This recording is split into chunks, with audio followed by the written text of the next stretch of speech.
नमस्कार विद्यार्थ्यांनो, आजच्या या व्हिडिओमध्ये आपण पुणे कारागृह पोलीस भरती 2025ला आलेले गणित आणि बुद्धिमत्ताचे सर्व प्रश्न बघणार आहोत। या प्रश्नांचा तुम्हाला परीक्षेत नक्कीच फायदा होईल आणि परीक्षेला कसे प्रश्न विचारते हे सुद्धा तुमच्या लक्षात येईल।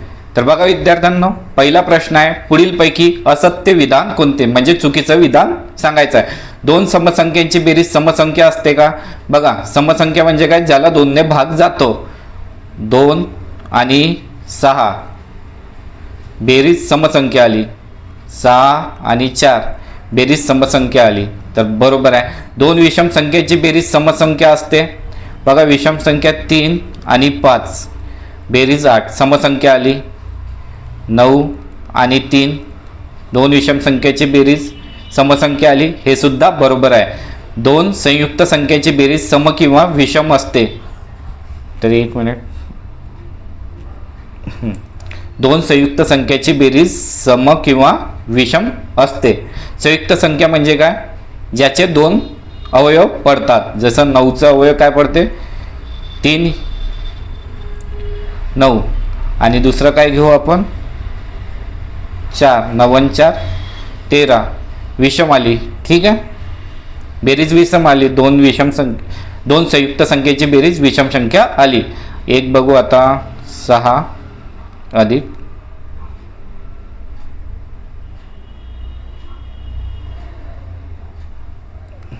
किती आली, 10। दोन संयुक्त संख्येची बेरीज समसंख्या आली, तर दोन संयुक्त संख्यांची बेरीज सम किंवा विषम सुद्धा असते, बरोबर आहे। तर मग चूक काय राहणार, दोन मूळ संख्यांची बेरीज मूळ संख्याच असते, हे वाक्य चुकीचं आहे। तर असत्य विधान कोणतं आहे, दोन मूळ संख्येची बेरीज मूळ संख्याच असते। मूळ संख्या कशाला म्हणतात हे तुम्ही मला कमेंटमध्ये सांगा, ठीक आहे। क्वेश्चन नंबर 2 आहे, 3 भावांच्या वयांची सरासरी 15 वर्ष आहे। 3 भावांच्या वयांची सरासरी 15 वर्ष आहे, म्हणजे तिघांच्या वयांची बेरीज किती आहे, 45। त्यापैकी एकाचे वय 15 वर्ष आहे व दुसऱ्याचे वय 20 वर्ष आहे। 15, तर तिसऱ्या भावाचे वय किती? बघा, एकाचं 15 आहे, दुसऱ्याचं 20 आहे, टोटल किती झाले, 35। 45 मधून 35 करा, 0 4 3 1 किती आलं, 10। तर तिसऱ्या भावाचे वय किती असणार, 10। अगदी सोपा प्रश्न। बघा, हे सर्व प्रश्न PYQ आहेत, म्हणजे ऑलरेडी परीक्षेला आलेले आहेत आणि तेच प्रश्न पोलीस भरतीने विचारलेले आहे। एक रेल्वे ए पासून बी पर्यंत 30 किलोमीटर तास वेगाने सकाळी 6 वाजता निघाली। बघा, ए 6 वाजता निघाली, कितीच्या स्पीडनं, 30। आणि दुसरी रेल्वे त्याच दिशेने त्याच दिवशी सकाळी 7 वाजता निघाली, 1 तासानंतर, कितीच्या स्पीडनं, 50 किलोमीटरच्या स्पीडनं। तर त्या एकमेकींना किती वाजता भेटतील? बघा, हे 6 वाजता निघाली आणि एक 7 वाजता निघाली, तर हे 6 ते 7 म्हणजे 1 तासात किती किलोमीटर जाईल, 30 किलोमीटर जाईल, 30 किलोमीटर प्रति हवरने। हे 6 वाजता निघाली, तर 7 वाजेपर्यंत किती डिस्टन्स जाईल, 30 किलोमीटर जाईल। मग तेव्हा 7 वाजता 50 किलोमीटर वाली सुद्धा चालू होईल। तर बघा, असा प्रश्न असला तर याच्यासाठी एक फॉर्म्युला आहे, तर काय आहे त्याचा फॉर्म्युला, 1 मिनिट, अरे, तर बघा फॉर्म्युला काय लिहा, वेळ बरोबर पहिल्या गाडीचा वेग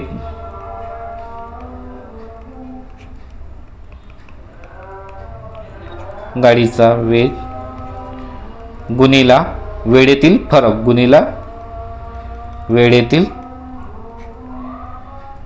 फरक। बघा विद्यार्थ्यांनो, ज्यांना हा फॉर्म्युला माहीत नसेल त्यांनी हा लिहून घ्या आणि पाठ करून टाका। आणि खाली काय येणार, वेगातील फरक, खाली काय येणार, वेगातील फरक। तर बघा, पहिल्या गाडीचा वेग किती आहे, 30, आणि वेळेतील फरक किती आहे, 6 ते 7, 1 तासाचा फरक आहे। आणि एकाच दिशेने चालले म्हणून दोन्ही वेगातील वजाबाकी, 50 मधून 30 गेले, किती आले, 20। 30 × 30 भागिले 20, 0 0 कॅन्सल, किती येते, 1.5, किती येते, 1.5 तास। म्हणजे 1.5 तासानंतर भेटेल. तर सेकंड वेळ किती आहे 7. 7 मध्ये 1.5 तास टाकला तर किती होते, 1.5 ॲड केले तर 8:30 वाजता मिळेल. तर ते एकमेकींना किती वाजता भेटतील, 1.5 तासानंतर. समजलं. फॉर्म्युला लक्षात करून घ्या. एका गोलाची त्रिज्या 21 सेंटीमीटर आहे तर त्या गोलाचे घनफळ काढा. एका गोलाची त्रिज्या 21 सेंटीमीटर आहे तर त्या गोलाचे घनफळ काढा. किती दिला, r = 21 सेंटीमीटर. तर गोलाचे घनफळचा फॉर्म्युला काय, गोलाचे घनफळ बरोबर 4/3 पाय r³. 4/3 गुणिला पाय r³, 22/7. r किती आहे 21. 21 गुणिला 21 गुणिला 21, 3×7 21. आता बघा 22×4 88. 21 गुणिला 21 किती येते, 441. सॉल्व करा, किती येणार, तर याचा आन्सर येणार सॉल्व केल्यानंतर 38,808. 38,808 हा फॉर्म्युला आहे, लक्षात ठेवा. गोलाचे घनफळ म्हणजे 4/3 पाय r³. r म्हणजे त्रिज्या, रेडियस, आणि पायची किंमत किती असते, 22/7. सोपी आहे. नेक्स्ट क्वेश्चन आहे, 5 संख्यांची सरासरी 50 असून त्यातील 4 संख्यांची सरासरी 46 आहे तर 5वी संख्या कोणती. बघा 5 संख्यांची सरासरी किती आहे, सरासरी 50 आहे तर त्यांची बेरीज किती येतील, 250. आणि 4 संख्यांची सरासरी 46 आहे. 6×24, 4 हातच्याले 2, 4×16, 2 18. 5 संख्यांची सरासरी 50 आहे तर त्यांची बेरीज किती येईल, 250. आणि 4 संख्यांची सरासरी 46 आहे तर त्यांची बेरीज किती, 6×184, 6×4 हातच्याले 2, 4×16, 2 18. वजा करा,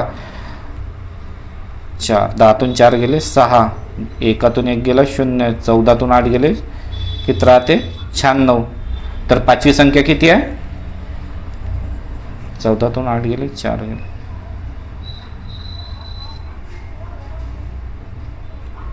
4 संख्या सरासरी 46. 4 हातच्याले 2, 4×16, 2 18, 10तून 4 6, 8 4 गेले, सॉरी इथे 6 येते. तर काय आहे, 5वी संख्या कोणती आहे, 66 आहे. तर 5वी संख्या कोणती आहे, 66. ठीक आहे. बघा विद्यार्थ्यांना, तुम्हाला व्हिडिओ आवडत असेल तर व्हिडिओला लाईक करा आणि चॅनलवर नवीन असाल तर चॅनलला सबस्क्राईब करा. तसेच आपला टेलिग्राम आणि व्हॉट्सअप ग्रुप सुद्धा जॉईन करून घ्या. तेथे सर्व महत्त्वाचे अपडेट्स वेळोवेळी तुम्हाला मिळत राहतील. आणि तुम्ही हा व्हिडिओ कुठल्या जिल्ह्यातून बघत आहे ते मला कमेंटमध्ये सांगा, जेणेकरून मला माहीत पडेल माझे विद्यार्थी माझा व्हिडिओ कुठल्या कुठल्या जिल्ह्यातून बघत आहे. एका संख्येला 9 ने भागल्यास बाकी 8 उरते आणि 10 ने भागल्यास बाकी 9 उरते तर अशा लहान संख्येची दुप्पट किती आहे. काय म्हणते, लहान संख्येची दुप्पट किती आहे, 9 ने भागल्यास आणि 10 ने भागल्यास. तर 9 आणि 10चा लसावी किती येतो, 90. 9 आणि 10चा लसावी किती येतो, 90. काय म्हणते, 9 ने भागल्यास 1 उरते, कितीचा फरक आहे, 1चा. आणि 10 ने भागल्यास 9 उरते, कितीचा फरक आहे, 1चा. म्हणून ह्या संख्येतून 1 वजा करा, किती उरते, 89. किती उरते, 89. तर ती संख्या कोणती आहे, 89. बघा क्रॉस व्हेरीफाय करून बघा, 9 ने भागल्यास 8 उरते का, 9 8 72, 9 9 81, किती उरते, 8. तर ती संख्या 89 आहे. 10 ने भागून बघा, 89 भागीला 10, 10 8 80, किती उरते, 9. बरोबर आहे. तर ती संख्या कोणती आहे, 89. 89 आहे. पण आपल्याला काय विचारलं आहे, तर अशा लहान संख्येची दुप्पट किती. तर दुप्पट किती, 1808 हातचाला 1 8 2 16 ने 1 17, 178. तर अशा लहान संख्येची दुप्पट किती, 178. आणि तीच संख्या विचारली असतं तर 89 असतं, पण काय विचारलं आहे, तिची दुप्पट, म्हणून 178. नेक्स्ट क्वेश्चन आहे, पुढीलपैकी कोणत्या गटातील 4 संख्या प्रमाणात आहे. तर बघा 4 संख्या प्रमाणात असल्यासाठी काय पाहिजे, ह्या दोघांचा गुणाकार सारखा आणि ह्या दोघांचा गुणाकार सारखा. तर बघा शॉर्टकट सांगतो, 4 दुने 8 8, साती आठी 56, 6 एकक स्थान मॅच होत आहे का? नाही. 6 चूक 24/4, 8 दुने 16, इथे पण एकक स्थान मॅच नाही होत आहे. 8 दुने 16/6, 6 चूक 24/4 होत आहे का? नाही. तर ह्या तिन्ही संख्या नाही आहे. चौथी बघू, 2 0 0, 6 0 0, तर चौथी संख्या कोणती असणार? डी. ही झाली शॉर्टकट मेथड. आता बघा, करून बघा. 12 चोक 48, किती आलं? 480, आणि ह्या दोघांचा गुणाकार 16 त्रिक 48 आलं. ह्या दोघांचा ए आणि डी आणि बी आणि सी यांचा गुणाकार सेम यायला पाहिजे. समजलं? तर कोणती संख्या प्रमाणित आहे? डी. क्वेश्चन नंबर 6 आहे. 6 क्रमागत विषम संख्यांची सरासरी 48 आहे, तर त्यापैकी सर्वात मोठी संख्या कोणती? तर बघा, 6 क्रमागत विषम संख्यांची सरासरी. बघा, क्रमागत विषम संख्या दिली असेल, क्रमागत सम किंवा विषम संख्या दिल्या असेल, तर सरासरी कोणती असते? तर ती त्या संख्येतली मधातली संख्या सरासरी असते. बघा, 48 जर सरासरी आहे, तर विषम संख्या कोणती राहील याच्यानंतर? 49, 51 आणि 53, आणि याच्या आधी 47, 45 आणि 43. बघा, 43, 45, 47, 49, 51, 53 झाल्या. 6 क्रमागत विषम संख्या झाल्या. तर त्यापैकी सर्वात मोठी संख्या कोणती आहे? 53, आणि सर्वात लहान संख्या कोणती आहे? 42. आपल्याला काय विचारलंय? सर्वात मोठी संख्या. तर कोणती आहे सर्वात मोठी संख्या? 53. समजलं? आणि सर्वात लहान विचारली असतं तर 43. बघा, लक्षात असू द्या, क्रमागत सम किंवा विषम संख्येची सरासरी ही त्या क्रमागत संख्यातली मधातली संख्या. बघा विद्यार्थ्यांनो, क्वेश्चन नंबर 9 का म्हणतो? राम हा श्यामपेक्षा 187 दिवसांनी मोठा आहे, तसेच बाबू हा श्यामपेक्षा 82 दिवसांनी मोठा आहे. जर बाबूचा जन्म गुरुवारी झाला असेल, तर श्यामचा जन्म कोणत्या वारी झाला? बाबू हा श्यामपेक्षा 82 दिवसांनी मोठा आहे. हा बघा श्याम, आणि हा बाबू. बाबू किती दिवसांनी मोठा आहे? बाबू आहे 82 दिवसांनी मोठा. आणि इकडे काय म्हणते? राम. राम हा श्यामपेक्षा किती दिवसांनी मोठा आहे? 187 दिवसांनी. जर बाबूचा जन्म गुरुवारी झाला, बाबूचा जन्म कधी झाला? गुरुवार. तर श्यामचा जन्म कोणत्या वारी झाला? श्यामचा काढायचा आहे. बाबू हा 82 दिवसांनी मोठा आहे. तर बघा, 82 ला 7 ने डिवाइड करा. 7 दिवसाचा सप्ताह असते म्हणून 7 एक 7, हातचा आला 1, 7 एक 7, किती उरतात? 5. 5 दिवस शिल्लक राहतात. बाबूचा जन्म आधी झाला म्हणून आपण गुरुवार मध्ये काय 5 दिवस ऍड करू. शुक्रवार, शनिवार, रविवार, सोमवार, मंगळवार. किती येते? मंगळवार. बाबू मोठा आहे. बाबू मोठा आहे म्हणून काय? आधी जन्मला म्हणून काय केले? ऍड केले. आणि बाबू लहान असता तर 5 वजा केले असते. गुरुवारमध्ये 5 ऍड केले तर किती येते? मंगळवार. त्याचा आन्सर काय? मंगळवार. समजलं? विद्यार्थ्यांना, तुम्हाला प्रश्न खरंच समजत असेल, व्हिडिओ आवडत असेल तर व्हिडिओला लाईक करा, आणि चॅनलवर नवीन असेल तर चॅनलला सबस्क्राईब करा. व्हिडिओला लाईक आणि चॅनलला सबस्क्राईब करायला कंजूसी करत जाऊ नका. ठीक आहे? 4 ते 5च्या दरम्यान घड्याळाचे काटे किती वाजता एकमेकांच्या विरुद्ध दिशेला असतील? सांगा. 4 ते 5च्या दरम्यान घड्याळाचे काटे किती वाजता एकमेकांच्या विरुद्ध दिशेला असतील? बघा, याच्यासाठी सुद्धा फॉर्म्युला आहे. 12 ते 6 दरम्यान म्हटलं तर काय असते फॉर्म्युला? 12 ते 6 दरम्यान म्हटलं तर 30 गुण 30H, सॉरी 60. एक मिनिट.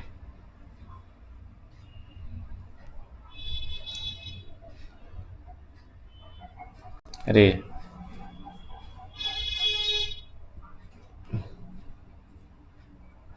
काय असते? 12 ते 6 दरम्यान म्हटलं तर 60H प्लस 360 भागीला 11. 12 ते 6 दरम्यान म्हटलं तर, आणि 6 ते 12 दरम्यान असलं तर, 6 ते 12 दरम्यान असलं तर फॉर्म्युला काय असते? 60H मायनस 360 भागीला 11. आता 4 ते 5 कशामध्ये येईल? 12 ते 6च्या दरम्यान येते, म्हणून 60 गुणिला एच म्हणजे काय? पहिली वेळ किती आहे? 4 प्लस 360 भागिला 11, 6 चूक 24, 240 अधिक 360, 240 अधिक 360 भागिला 11 किती येते? 400 200 600, 600 भागिला 11 किती आलं? 600 भागिला 11, 11 पाची 55 किती उरते? 5, 11 चोक 44 किती उरते?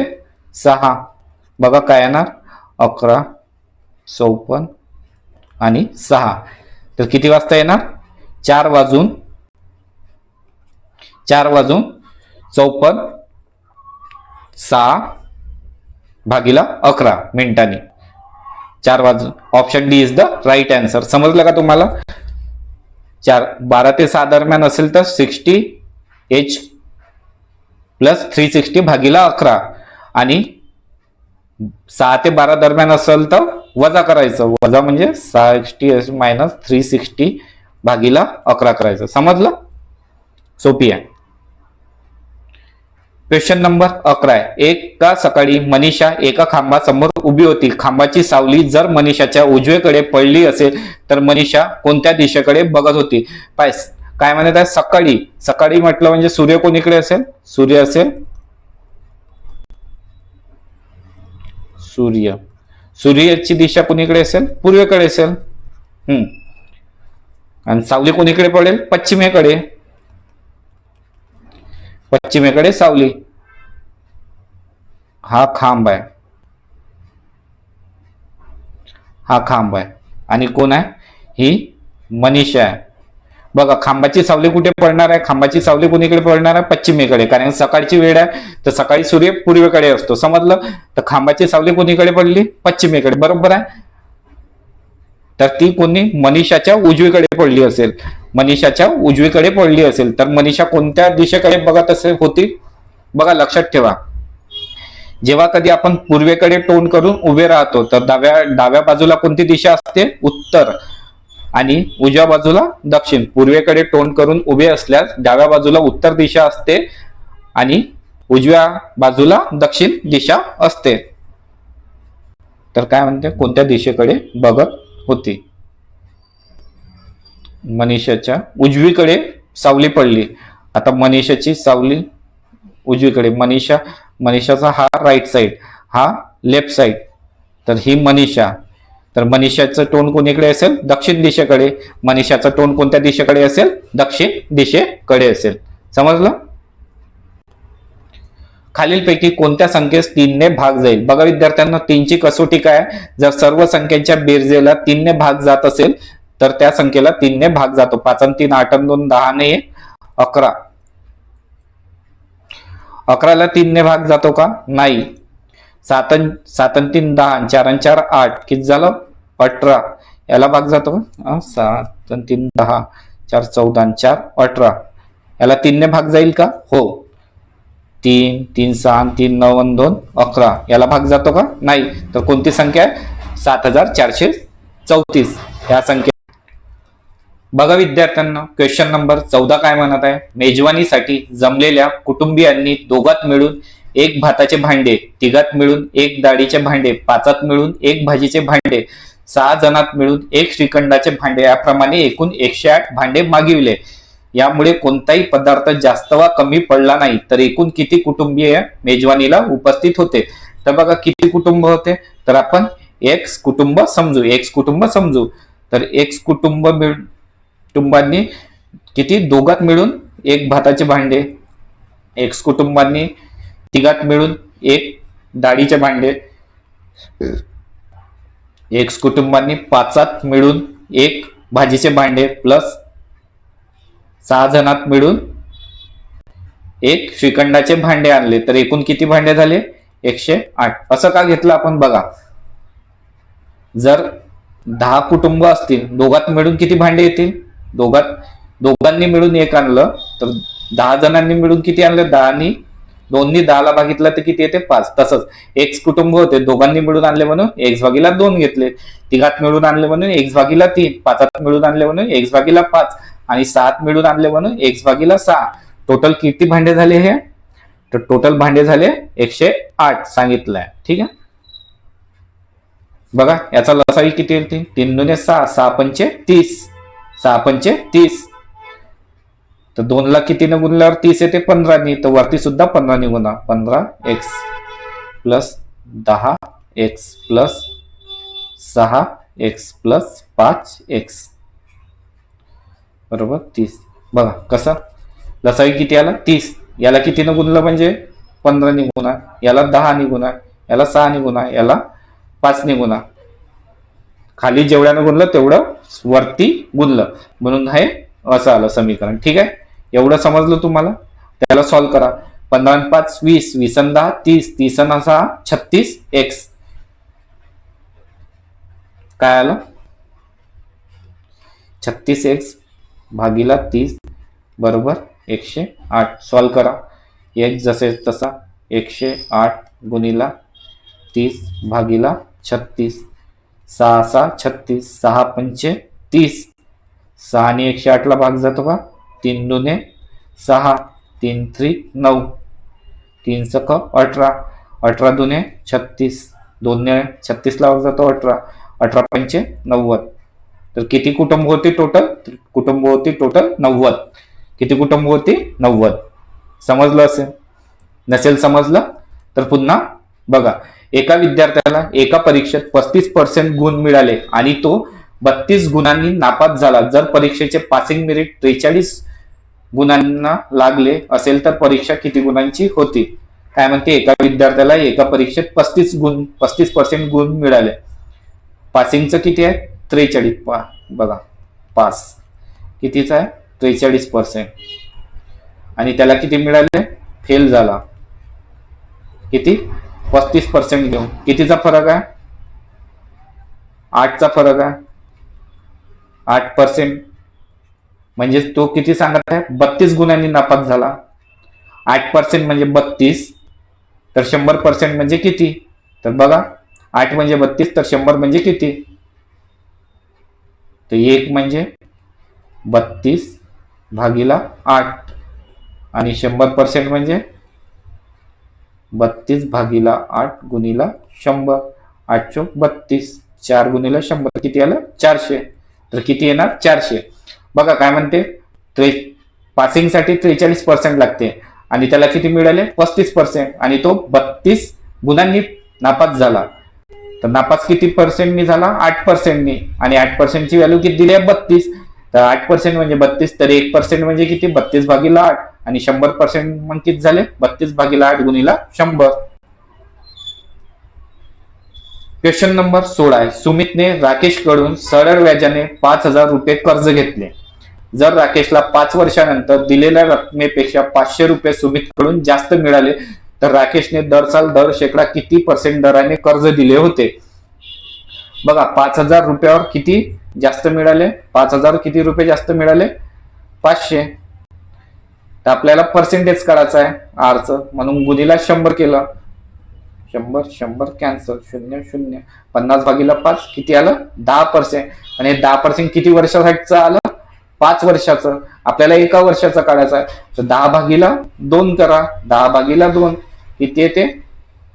सॉरी 10 भागीला 5 करा. 10 भागीला 5 वर्षानंतर हे झालं 5 वर्षाचं. 10% किती वर्षाचं आहे? 5 वर्षाचं. आपल्याला किती वर्षाचं काढायचं? 1 वर्षाचं. 10 भागीला 5 किती आलं? 2%. त्याचा आन्सर किती येणार? 2%. समजलं? खूप सोपी आहे. नेक्स्ट क्वेश्चन आहे. एका 700 मिलीलिटर द्रावणामध्ये दूध आणि पाणी यांचे मिश्रण आहे आणि त्यामध्ये दुधाचे प्रमाण 70% आहे. जर त्या मिश्रणातून 200 मिलीलिटर मिश्रण काढून घेतले आणि त्यामध्ये 200 मिलीलिटर दूध टाकले तर अंतिम मिश्रणामध्ये दुधाचे प्रमाण किती? हे दूध आहे, नाही दुधाचं दही करू नका. 700 मिलीलिटर मिश्रण आहे, 700 ml चं मिश्रण आहे आणि त्यामध्ये दुधाचे प्रमाण 70% आहे. जर त्या मिश्रणातून 200 मिलीलिटर मिश्रण काढले, बघा 700 मधून किती काढलं आपण? 200. किती राहते शिल्लक? 500. बघा मिश्रण काढलं तर मग ह्या 500 मध्ये सुद्धा 70% दूधच राहणार. फक्त आपण दूध नाही काढलं, पूर्ण मिश्रण काढलं, त्या 500 मध्ये सुद्धा 70% दूध राहणार आणि 30% पाणी राहणार.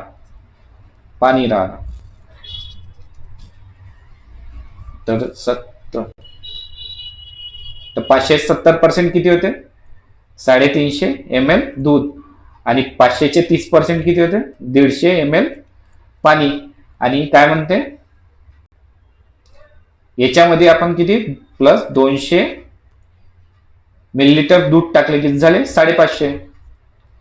550 ml आता दूध होणार. बघा आपण काय टाकलं? दूध टाकलं. काय टाकलं? दूध टाकलं. तर दुधाची संख्या किती झाली? पहिले 350 होती, मग किती झाली? 550 झाली. ठीक आहे, 550 झाली. तर अंतिम मिश्रणामध्ये दुधाचे प्रमाण किती? तर अंतिम मिश्रण किती झाले? 550 ने 150 किती झाले? 600, 700. अंतिम मिश्रण किती झाले? 700. आणि दूध किती आहे त्याच्यात? 550 गुणिला 100. 100 कॅन्सल. 7 8 7 49. 7 49. हे काय येते? 78.57. सॉल्व्ह करायला. बघा पुन्हा एकदा समजावून सांगतो. टोटल मिश्रण कितीचं होतं? 700 ml चं. आणि त्यात 70% दूध होतं. तर आपण काय काढत आहोत? मिश्रण काढत आहोत. किती मिश्रण बाहेर काढलं? 200 मिलीलिटर मिश्रण बाहेर काढलं. तर किती राहते? 500 राहते. 700 मध्ये 70% दूध होतं, तर 500 मध्ये सुद्धा 70%च दूध राहणार. तर 500 70% किती होते? 350. मग किती राहते? 30%. तर 30% काय? पाणी 150 ml. मग त्यामध्ये काय केलं? 200 मिश्रण काढून 200 मिलीलिटर दूध टाकले. तर दूध किती झालं? 350 200 550. आणि 550 150 किती झालं? हे 700 मिलीलिटर मिश्रण. 700 मध्ये 550 ml काय? दूध आहे. म्हणून गुणिला 100 केलं. किती आलं दुधाचं प्रमाण? 78.57. बघा आता पुन्हा एक शॉर्टकट ट्रिक सांगतो. मिश्रणामध्ये 70% दूध आहे. जर त्या मिश्रणातून 200 ml मिश्रण काढून घेतले आणि त्यामध्ये 200 मिलीलिटर दूध टाकले, दूध टाकत आहोत आपण, मिश्रण काढून दूध टाकत आहोत, तर दुधाचे प्रमाण वाढेल की नाही? दुधाचा पर्सेंटेज वाढेल. तर 70 पेक्षा बाकीचे सर्व कमी आहेत. हा येणार नाही, हा सुद्धा येणार नाही, हा सुद्धा येणार नाही. तर काय? एकच आहे. 70 पेक्षा जास्तच राहील. ठीक आहे. Question number 18. एका स्पर्धेत 6 विद्यार्थ्यांनी एकमेकांची एकटाच हस्तांदोलन केल्यास एकूण किती हस्तांदोलने होतील? बघा याच्यासाठी फॉर्म्युला आहे n इंटू n-1 भागिला 2. n म्हणजे काय? जेवढे विद्यार्थी आहे तेवढे. एक कमी का करायचं? कारण की तो स्वतःची हस्तांदोलन करेल का?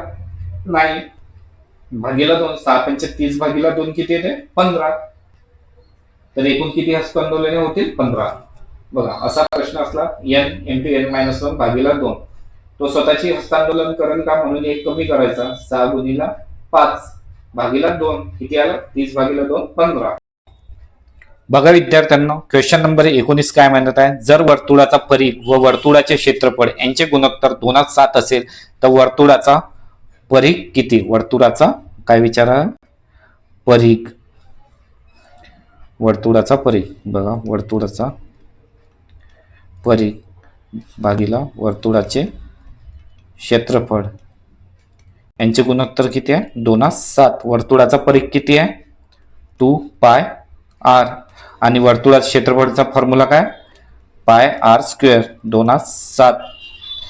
पाय कॅन्सल, r कॅन्सल, r इकडे गेला. इथे किती आहे? 2 7. 2 2 कॅन्सल. r ची व्हॅल्यू किती आली? 7. r ची व्हॅल्यू किती आली? 7. वर्तुळाचा परिघ, वर्तुळाचे क्षेत्रफळ. वर्तुळाचा परिघ काय? 2πr. वर्तुळाचे क्षेत्रफळ काय असते? πr². यांचं प्रमाण काय? 2:7. याला सॉल्व्ह केलं तर आपल्याला r मिळाली. r म्हणजे काय असते? त्रिज्या 7 आहे. आता सॉल्व्ह करा. वर्तुळाचा काय काढायचं आहे? परिघ काढायचा आहे. तर बघा वर्तुळाचा परिघ बरोबर काय असते? 2πr. 2 पाय गुणिला 7 किती आला? 14 पाय. तर आन्सर किती आलं? 1. 14 पाय. बघा विद्यार्थ्यांनो, क्वेश्चन नंबर 20 काय म्हणत आहे, 44 सेंटीमीटर लांबी असलेल्या वर्तुळ कंसाचे माप 160 डिग्री असेल तर त्या वर्तुळाचा परिघ किती? तर बघा, वर्तुळाचा परिघ किती असते? 2πr. तेव्हा वर्तुळ कंसाचे माप किती असते? 360 डिग्री. हे लक्षात ठेवा. काय, जेव्हा वर्तुळाचा परिघ किती असते? 2πr. तेव्हा वर्तुळ कंसाचे माप किती असते? 360 डिग्री. आता इथे काय म्हणत आहे, 160 डिग्री म्हणजे 44 सेंटीमीटर, तर 360 डिग्री म्हणजे किती? 360 डिग्री म्हणजे किती करायला सॉल्व. तर हे कसं होईल? x बरोबर 44 भागिला 160 गुणिला 360. 0 0 कॅन्सल. 4 चौक 16, 4 9 36, 4 11 11 11 9 99 सेंटीमीटर. किती येणार आन्सर? 99 सेंटीमीटर. बघा, सर्कल मध्ये समजवतो. हा पूर्ण झाला परिघ. तेव्हा हे किती असते? वर्तुळ कंस 360. पण हे किती दिलाय आता? हे दिलाय 44 सेंटीमीटर. तेव्हा वर्तुळ कंस किती दिलाय? 160. पण आपल्याला पूर्ण परिघ काढायचा आहे. तर पूर्ण परिघ म्हणजे 2πr. तर मग वर्तुळ कंस किती येते? 360. 160 ची व्हॅल्यू 44 आहे, तर 360 ची व्हॅल्यू किती? तिरपा गुणाकार. x करायला सॉल्व. x बरोबर 44 भागिला 160 गुणिला 360 किती येते? 99 सेंटीमीटर. क्वेश्चन नंबर 21 आहे, 4x + 5y बरोबर 19 चा आलेख काढण्यासाठी x बरोबर 1 असताना y ची किंमत किती? बघा, x ची व्हॅल्यू किती आहे? 1 पुट करा. 4 गुणिला 1 + 5y बरोबर 19 किती येते? 4 अधिक 5y बरोबर 19. 5y जसंच तसे. 4 इकडे जाईल तर 19 वजा 4 होतील. किती राहते? 15. तर y ची व्हॅल्यू किती येणार? 3. y ची व्हॅल्यू किती आली? 3. सोपी आहे. 1 ची व्हॅल्यू पुट करायची आणि सॉल्व्ह करायचं आहे. सर्वांना येते तो. एका रांगेत 25 आंब्याची झाडे आहे. 25 आंब्याची झाडे आहे. प्रत्येक 2 झाडामध्ये 2 मीटर अंतर आहे. तर पहिल्या व शेवटच्या झाडामध्ये अंतर किती?